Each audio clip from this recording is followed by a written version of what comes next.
हरि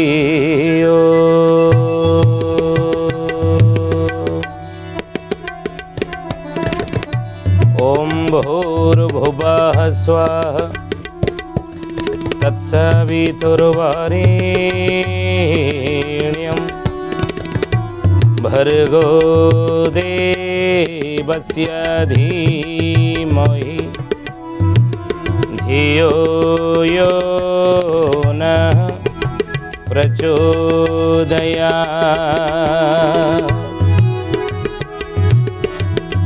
नीलाचल निवासाय नित्याय परमात्मने बलभद्र सुभद्राभ्यां जगन्नाथ यते नमः।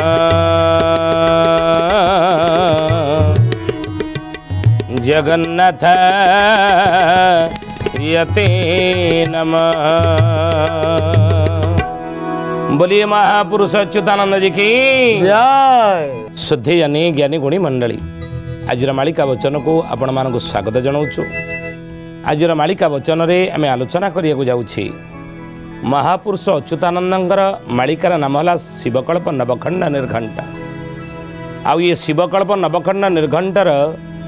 कौन से विषयटी आलोचना करिया जाउछि ना महापुरुष लिखिछन 16 मंडल रे 64 गोपाल गोपांगना 16 कही 16 सरदार कली रे होइबे एथु अन्य बाणी नाही। ओडिशा राज्य को 16टी मंडल रे धर्मर प्रचार पाई अच्युतानंद महापुरुष जो विभक्त करिसंती से 16 मंडल गुड़िक कौन कौन महापुरुष लिखिले कहले प्रथमे सारला मंडल प्रथमे सारला मंडल द्वितीये भगवती आण द्वितीये भगवती आण। प्रथमे होची सारला मंडल द्वितीय भगवती आड़ ये ज्ञानीगुणी मंडली शोधन सारला मंडल कौटा आगे 16 मंडल ना गुड़िक कही दौछु देखो। 1 ऋषिमाला मंडल 2 शंखनाभी मंडल 3 अर्क मंडल 4 बिंदुसागर मंडल 5 कटक मंडल 6 भगवती मंडल 7 हरिहरपुर मंडल 8 तुलसी मंडल 9 बराहनाथ मंडल 10 भद्रक मंडल 11 बिरजा मंडल 12 सारला मंडल 13 पारेश्वर मंडल 14 कानेश्वरी मंडल 15 असुरेश्वर मंडल 16 समलेश्वरी मंडल। ये 16 मंडल ओडिशा भूखंड को बा ओडिशा राज्य को निजर धर्मर प्रचार पाई बा सत्य सनातन धर्मर प्रचार पाई अच्युतानंद महापुरुष ये 16 गोटी मंडल रे विभाजित करिसंती। बुझिले कौन कौन ना ई 16 गोटी मंडल कौटा कौ मंडल है देखंतु कहले द्वितीय बिरजा मंडल द्वितीय बिरजा मंडल देवी मानंक ताहि मेला देवी मानंक ताहि मेला। ज्ञानीगुणी मंडली सुखी जाने अच्युतानंद महापुरुष मालिकारे सतर्क करिसंती कहले कलिजुगर शेषार्धरे बा जुग कलिजुगर संधि बेलरे बा जुग संधि बेलरे यही समय रे जेते देवी माने अछंती देवी दैवी शक्ति रही ये देवी माने जुग परिवर्तन समय रे गोटे जगह समस्ते मेल हेबे से स्थान होची कौटा ना बिरजा मंडल। मन रखते कथा 16 मंडल भितर ये होची गोटे मंडल बिरजा मंडल कौटी रही जाजपुर ये बिरजा मंडल देवी माने मेल हेबे माँ बिरजांग ठारे ज्ञानीगुणी मंडली एवं परीक्षा में सारला हुंतु चर्चिका हुंतु भगवती हुंतु ये सब देवी माने सब मेल हेबे जाजपुर रे कौटी ना बिरजा मंडल रे कहीं मेल हेबे ନା ମହାପୁରୁଷ ଲେଖିଛନ୍ତି ମାଳିକାରେ ଓ ରୋଗ ରୂପେ ଯୋଗ ମାୟା ଶରୀରେ ଖେଳିବ ବାବୁ ଶରୀରେ ଖେଳିବା ହାରିଆୟତ ବାବୁ ସେଠାରେ ନଥିବ ବାବୁ ସେଠାରେ ନଥିବ ରୋଗ ରୂପେ ଯୋଗ ମାୟା ଶରୀରେ ଖେଳିବ ଜ୍ଞାନୀଗୁଣୀ ମଣ୍ଡଳୀ ରୋଗ ରୂପରେ ଯୋଗ ମାୟା ମାନେ ମାଙ୍କର ନିର୍ଦ୍ଦେଶରେ ସମସ୍ତଙ୍କ ଶରୀରରେ ରୋଗ ରୂପରେ ପ୍ରବେଶ କରିବେ ବୋଲି ଏ କଥା ମହାପୁରୁଷ ଲେଖିଛନ୍ତି। ଆମେ କହୁନୁ ଏ କଥା ମାଳିକାରେ ବର୍ଣ୍ଣିତ ହେଇ ରହିଛି। ଅଚ୍ୟୁତାନନ୍ଦ ମହାପୁରୁଷ ଲେଖିଛନ୍ତି ରୋଗ ରୂପେ ଯୋଗ ମାୟା ମଣିଷ ଶରୀରରେ ପ୍ରବେଶ କରିବ। ଆଜି ଯଦି ବିଭିନ୍ନ ପ୍ରକାର ରୋଗରେ ଆମେ ଆକ୍ରାନ୍ତ ହେଉଛେ, ଅତୀତରେ ଏମିତି ରୋଗ ଥିଲା କି? ନା, ଅତୀତରେ ରୋଗ ଏଭଳି ନଥିଲା। କାହିଁକିନା ମହାପୁରୁଷ ଲେଖିଛନ୍ତି ପରା ନା ବ୍ୟାଧି ହୋଇଣ ପିଶାଚି ଆସିବେ ପ୍ରାଣୀ ମାନଙ୍କୁ ଭୂପତି ନାସିବେ ପ୍ରାଣୀ ମାନଙ୍କୁ ଭୂପତେ ନାସିବେ ପ୍ରାଣୀ ମାନଙ୍କୁ ଭୂପତେ ନାସିବେ ପୃଥିବୀ ହୋଇବ ଯେହା ଲାହୁଡ଼ି ଶ୍ୱାନ ଶୃଗାଳ କରୁଥିବେ କଳି ଶ୍ୱାନ ଶୃଗାଳ କରୁଥିବେ କଳି ଶ୍ୱାନ ଶୃଗାଳ କରୁଥିବେ କଳି ବ୍ୟାଧି ହୋଇଣ ପିଶାଚୀ ମାନେ ଆସିବେ, ଦେବୀ ମାନେ ଯୋଗିନୀ ମାନେ ପିଶାଚିନୀ ମାନେ ରୋଗ ରୂପରେ ମଣିଷ ଶରୀରରେ ପ୍ରବେଶ କରିବେ ବୋଲି ମହାପୁରୁଷ ମାଳିକାରେ ଆଲୋଚନା କରିଛନ୍ତି। ଆମେ କହୁନୁ ଏ କଥା, ମାଳିକାରେ ଲେଖା ଯାହା ହେଇଛି ଆମେ ସେ ଆପଣଙ୍କ ନିକଟରେ ଉପସ୍ଥାପନା କରୁଛୁ ମାଳିକା ବଚନ ଆକାରରେ ପ୍ରାର୍ଥନା ଚ୍ୟାନେଲ ମାଧ୍ୟମରେ, ନୁହେଁ କି? ତେଣୁ ହେ ଜ୍ଞାନୀଗୁଣୀ ମଣ୍ଡଳୀ, ଏଇ ଘଟଣା ମିଛ ନୁହଁ। କାହିଁକି ନା ଆପଣ ଦେଖନ୍ତୁ, ଯଦି ଅନେକ ବର୍ଷ ତଳକୁ ଚାଲିଯିବା ତାହେଲେ ସେତେବେଳେ ଗୋଟେ ଗାଁ ପଦା ହେଇଯାଉଥିଲେ କେଉଁଥିରେ? ହଇଜା ମହାମାରୀ ଦ୍ୱାରା ଗୋଟେ ଗାଁ ଜନଶୂନ୍ୟ ହେଇଯାଉଥିଲା, ଲୋକଶୂନ୍ୟ ହେଇଯାଉଥିଲା, ନାଇଁ ପଦା ହେଇଯାଉଥିଲା। ଆଉ ସେତେବେଳେ ଇଏ ହଇଜାକୁ ଠାକୁରାଣୀ ବୋଲି ଭାବି, ଠାକୁରାଣୀ ଭାବରେ ବିଶ୍ୱାସ କରି ଗାଁର ଶେଷ ମୁଣ୍ଡରେ ପଣା ଦେଉଥିଲେ। ପୁରୁଣା କାଳିଆ ଲୋକମାନେ ସେତେବେଳେ କରୁଥିଲେ। 100-150 ବର୍ଷ ତଳକୁ ଯାଉନାହାନ୍ତି, ଯଦି ଚାଲିଯିବା ମନେ ପକାନ୍ତୁ, ପୁରୁଣା କାଳିଆ ଲୋକଙ୍କୁ ପଚାରନ୍ତୁ, ସେ କହିବେ ଏ କଥା। ଗାଁ ଶେଷ ମୁଣ୍ଡରେ ଗୋଟେ ପଣା ଦେଉଥିଲେ। କାହିଁକିନା ହଇଜା ଇଏ ହେଉଛି କ'ଣ ନା ଠାକୁରାଣୀ, ଆଉ ପଣା ଦେଲେ ଇଏ ଗାଁରୁ ହଇଜା ଦୂର ହେଇଯିବ। ସେଇ କଥାକୁ ମହାପୁରୁଷ କହୁଛନ୍ତି। ସେ ଯୋଗିନୀ ମାନେ, ପିଶାଚିନୀ ମାନେ, ଦେବୀ ମାନେ ରୋଗ ରୂପରେ ମଣିଷ ଶରୀରରେ ପ୍ରବେଶ କରିବେ। ଆଜି ନିରୋଗୀ ହୋଇ କିଏ ଅଛନ୍ତି? କିଏ ନିରୋଗୀ ହୋଇ ଅଛନ୍ତି କହୁନାହାନ୍ତି ଆପଣମାନେ? ଅଛନ୍ତି କି? ଆମେ ନିରୋଗୀ ଛାତିରେ ହାତ ଦେଇ କହିପାରିବା ମୋ ଭିତରେ କିଛି ରୋଗ ନାହିଁ? କହିପାରିବା ଗ୍ୟାରେଣ୍ଟି ଦେଇକି? ନା। ଯାହା ହାତରେ ଆଙ୍ଗୁଠି ମାରିଦେବେ ତାକୁ ରୋଗ, ଯାହା ହାତରେ ଆଙ୍ଗୁଠି ମାରିଦେବେ ତାକୁ ଆଜି ରୋଗ। ପଳେଇ ଯାଉନାହାନ୍ତି 100-150 ବର୍ଷ ତଳକୁ, ସେତେବେଳକୁ ଚାଲିଯିବେ। ସମସ୍ତଙ୍କୁ ରୋଗୀ ଥିଲେ? ନା, ଏତେ ରୋଗୀ ନଥିଲେ। ସଂସାର ରୋଗ ସଂଖ୍ୟା ଏତେ ନଥିଲା, କି ରୋଗୀ ଏତେ ନଥିଲେ, କି ମେଡ଼ିକାଲ ଏତେ ନଥିଲା, କି ଡାକ୍ତର ଏତେ ନଥିଲେ। ନାଇଁ, ରୋଗ ବୈରାଗ ହେଉଥିଲା, ବୈଦ୍ୟମାନେ ଯାଉଥିଲେ, କ'ଣ ଟୁଣୁକା ଫୁଣୁକା ଏମିତି ସବୁ ଦେଉଥିଲେ, ଚେରମୂଳି ଦେଉଥିଲେ, ରୋଗ ଭଲ ହେଉଥିଲା। କିନ୍ତୁ ଆଜି ଦେଖନ୍ତୁ ପ୍ରତ୍ୟେକ ମଣିଷ ରୋଗୀ। ନାଇଁ, ଅଚ୍ୟୁତାନନ୍ଦ ମହାପୁରୁଷ ମାଳିକା ମାଧ୍ୟମରେ ସତର୍କ କରିଛନ୍ତି, ପ୍ରତି ଗାଁରେ ମେଡ଼ିକାଲ ଖୋଲିବ, ପ୍ରତି ଗାଁରେ ପ୍ରତି ଘରେ ମେଡ଼ିକାଲ ଖୋଲିବ। ଖୋଲୁନି କି ମେଡ଼ିକାଲ? बोलिए महापुरुष अच्युतानंद जी की जय। शुद्धि जानी ज्ञानी गुणी मंडली ओडिशा भूखंड को 16 मंडल विभाजित करिसेंती। से 16 मंडल गुड़िक कौन कौन आ से 16 मंडल भितर गोटे हूँ बिरजा मंडल, ता हूँ जाजपुर। जाजपुर अच्छा देवी बिरजा, आउ से बिरजा मंडल सबु देवी माने कलिजुग शेष बा जुग परिवर्तन समय एकत्र हेबे। कौन पाई ना रोग रूप जोग माया माने मनीष शरीर प्रवेश करेंगे। बुझिले ये कथा महापुरुष आलोचना कर। आज देखो मो गुरुदेव वेद मूर्ति तपनिष्ठ पंडित श्रीराम शर्मा आचार्य अखिल विश्व गायत्री परिवार गुरु लिखिंट जे आदि व्याधिर निवारण मेडिसिन नुह, मेडिसिन हाँ द्वारा तो हम किंतु आसन प्राणायाम द्वारा मध्य हो पार। जदि आम अतीत को चली जावा से आसन प्राणायाम ऋषि मुनि मान करुले प्रत्येक दिन आसन करुले प्रत्येक दिन प्राणायाम करुले केते आसन रही केते प्राणायाम रही अनेक प्राणायाम रही अनुलोम विलोम प्राणायाम भ्रमरी प्राणायाम कपालभाति प्राणायाम प्राण आकर्षण प्राणायाम नाड़ी शोधन प्राणायाम ये सब अनेक प्राणायाम रही आसन केते रही 64 आसन रही नुई आम सब आसन सबासन नुई आउ कौन ना धनुरासन ये सब ना कि वज्रासन ये सब आसन सब रही 64 आसन तो सही भाई 8 जोग करुले केते जोग रही अष्टांग जोग कौन कौन जम नियम आसन प्राणायाम प्रत्याहार ध्यान धारणा समाधि 8टी रही कौन ना जोग नहीं अष्टांग जोग मध्यम ऋषिमुनि मैंने निरोग रोते शरीर सुस्थ रोला रोग व्याधि शरीर को प्रवेश करूनला एवं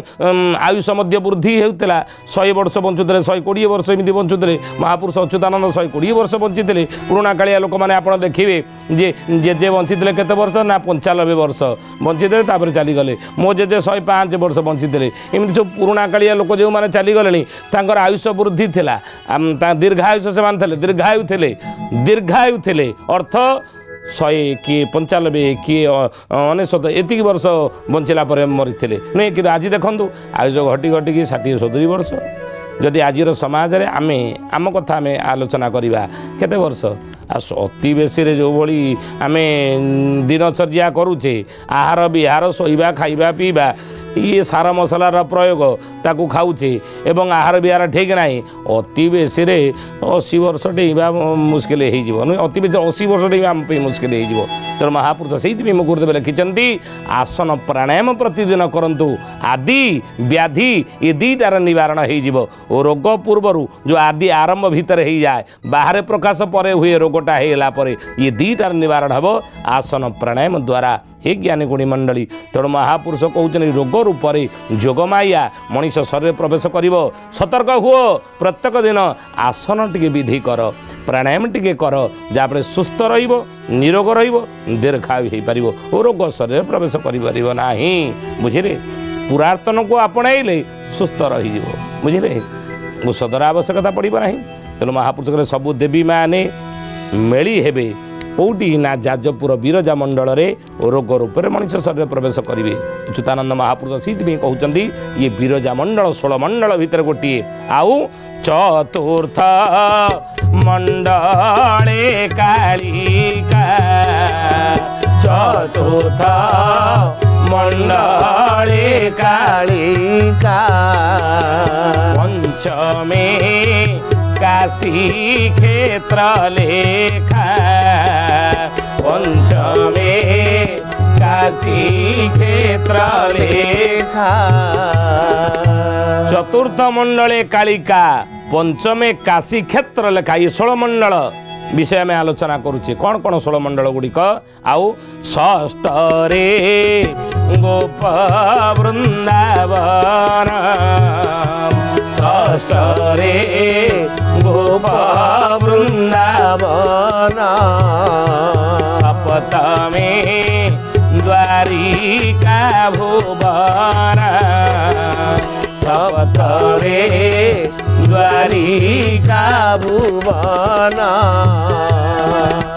आपण मन भीतर प्रश्न आसुथिबो आपण को प्रश्न ना आप कहे कौन वृंदावन कथा कहले आप कहते ये अच्युतानंद महापुरुष ओडिशाटा को 16 मंडल विभाजित कर 16 मंडल गुड़िक ओडिशा भितर थी आपण वृंदावन कथा कहले कौन काशी क्षेत्र कथा कहले द्वारिका कथा कहले ना ये ओडिशा भितर द्वारिका मंडल कौटा ये ओडिशा भितर काशी मंडल कौटा ये द्वारिका भितर वृंदावन गोप वृंदावन मंडल कौटा से विषय में आलोचना करुचे अष्टमी आफ्रिका मंडल अष्टमी आफ्रिका मंडल नवमी अयोध्या रे खेल नवमी अयोध्या रे खेल अष्टमी आफ्रिका मंडल ओडिशा भितर आफ्रिका मंडल बोली क्या कौ अंचल को महापुरुष अच्युतानंद कही आम पर जाना आउ नवमे अयोध्या रे खेल ओडिशा भितर अयोध्या मंडल क्या अच्युतानंद महापुरुष कहते आउ दशमे महारतन पूरे दशमे महारतन पूरे 16 जे से ही ठहरे 16 से ही अरे दशमे महारत्नपुरे 16 मठ जे सहीटार ओडिशा भितर दशम मंडल महारत्नपुर को कही जोटि की 16 गोटी मालिका वर्णित मठ रही मन रखते ये कथा 16 गोटी मठ रही मालिका वर्णित मठ से महारत्नपुर कौटा से जगह आउ एकाद से संबलपुर एकाद से संबलपुर 36 गड़र मध्यार 36 गड़र मध्यार ज्ञानीगुणी मंडली एकादशी संबलपुर 36 गड़र मध्यर बुझे अच्युतानंद महापुरुष यही कथा 16 मंडल कथा कहले नहीं ओडिशा भितर जो जो जगह गुड़िक रही से जगह गुड़िक 16 मंडल भितर रही से तार ना कण आम आलोचना करुचे नहीं बोली महापुरुष अच्युतानंद जी की जय शुद्धि जानी ज्ञानी गुणी मंडली आज मालिका वचन रे आम आलोचना करुचे कौन ना महापुरुष अच्युतानंदर मालिकार नाम शिवकल्प नवखंड निर्घंट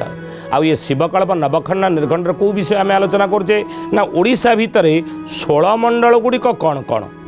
कौ मंडल को कौ स्थान को कौ मंडल महापुरुष अच्युतानंद कहते आम से विषय आलोचना करुचे कहीं निज धर्मर प्रचार ओडिशाटा को 16 मंडल महापुरुष विभाजित करछंती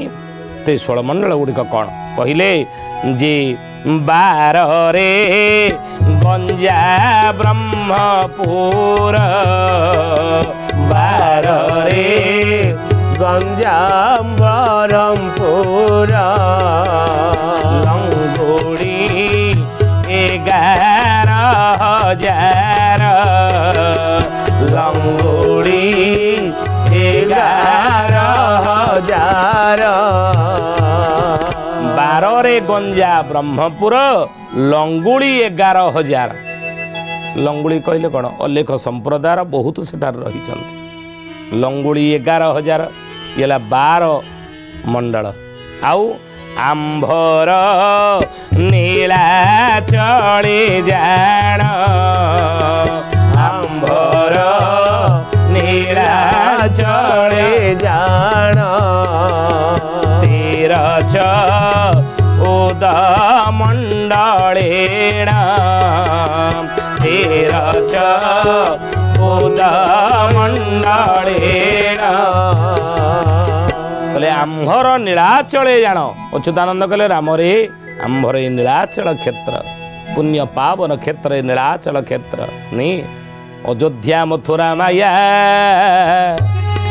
काशी कांची अवंतिका आउ पुरी द्वारावती शैव सपदैते मुख्य दायिका ये संसार रे 7टी मुक्ति क्षेत्र रही मोक्ष क्षेत्र रही बोली शास्त्र रे आलोचना करा जायछि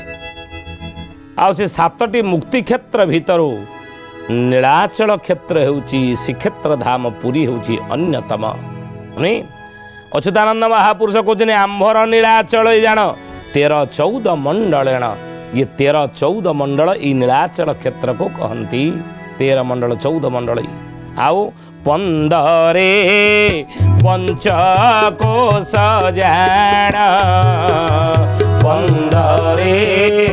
पंचकोश जान 16 रत्न बाट टाण 16 रत्न बाट टाण 15 पंचकोश जान 16 रत्न बट टाण कहले 15 मंडलटा 15 नंबर मंडल कौटा और पंचकोश हे ज्ञानी गुणी मंडली पंचकोश रही आम पूर्व आलोचना करें ओडिशा भितर पंचकोश क्या कहती या शुणी अरक्षित राम को कहती जे ओला शुणी ठारू पंचकोश जे कहती नेमाल सुनील ग्राम पंचकोश जान छतिया मध्य जान पंचकोशे पुण नहीं ये गुड़ सब पंचकोश भितर आसूची ये पंचकोश भितर जो जो स्थान आसूची अच्युतानंद महापुरुष ही ज्ञानी गुणी मंडली ताकू 15 मंडल बोली कही मन देख मालिकाटा को सरल भाषा आम बुझापी चेष्टा करुचु मालिका वचन आकार पंचकोश कौ कौ ओडिशा भितर रही आम आगुरी आलोचना करटा हूँ 15 नंबर मंडल बुझिले आउ 16 रत्नबट टाण 16 मंडल 16 नंबर मंडल कौटा ना रत्नबट कौटी रही जगतसिंहपुर जिला आउ से रत्नबट उपर महापुरुष अच्युतानंद मालिकार मध्य आलोचना कर रत्नबट मूल धारे फिटिब रत्नावती नाम हेब छतिया बटरे उभय मिलिबे मो वचन अटे ध्रुव जय जगन्नाथ पतित पावन ओडिशा बड़ ठाकुर कल्पवटवासी प्रभु ब्रह्मरास कଳି कलुष नाशन से रत्नबट जगतसिंहपुर जिलार रही से गोटे धार फिटिब जुग परिवर्तन समय कलिजुग शेष सत्य जुगर आरंभ में गोटे स्रोतटे नदीटे शाखाटे बाहर जमी महानदीर शाखा नदी हूँ विरूपा विरूपा बोली स्वतंत्र नदी ना जो विरूपा नदीटी आप चौद्वार अंचल देखिए बही जाती कि तेणु से रत्नबट मूल जगतसिंहपुर रत्नबट जो रही गोटे नदीटे बाहर आउ जितेबाला महापुरुष कहते से रत्नबट हूँ 16 मंडल भितर गोटे ता हूँ 16 नंबर मंडल ये ओडिशा भितर 16 मंडल गुड़िक रही धर्मर प्रचार सत्य सनातन धर्मर प्रचार अच्युतानंद महापुरुष ये 16 मंडल गठन कर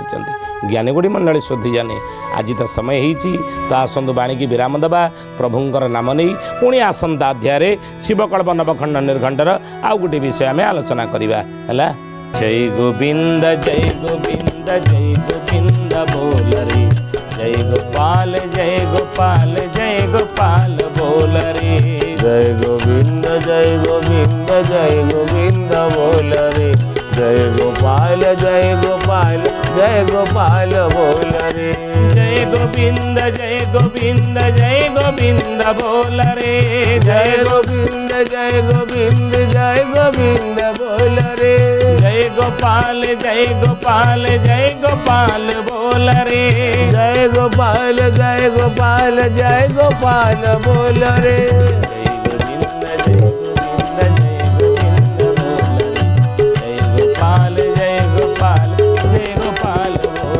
बोल जय गोविंद जय गोविंद जय गोविंद बोल रे